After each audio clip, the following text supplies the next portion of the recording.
Mga kaibigan, FYI sa ating lahat ito. At alam ko, sigurado ako na maraming nakakaramdam nito at mayroong ganitong ugali. May dalawang klase ng taong matulungin. Ang number one, sa aking kaalaman, ay yung taong naaawa lang. Pero magpasalamat pa rin tayo dahil may taong ganyan na naaawa sa inyo at natutulungan kayo.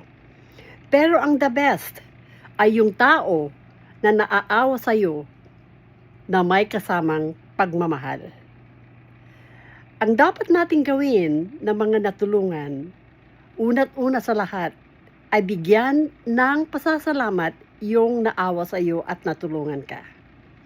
Huwag babaliwalain ang nagawa niya maski ang nagawa lang niya ay unti lang para sa inyo.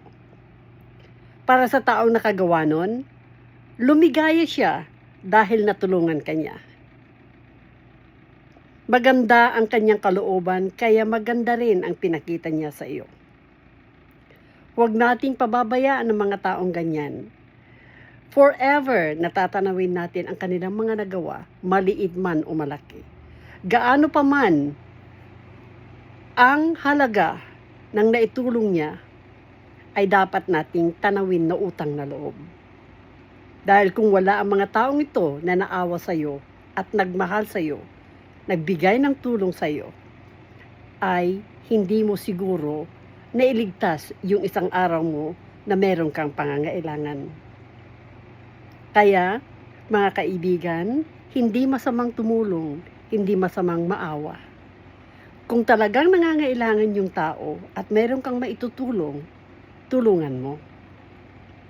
Pero, kung wala ka namang maitutulong, huwag mong kutyain ang kahirapan ng tao. Hayaan mo lang siya, huwag ka nang magsalita kung wala kang maibubuga. Maraming salamat na naman po sa pakikinig. Magandang hapon.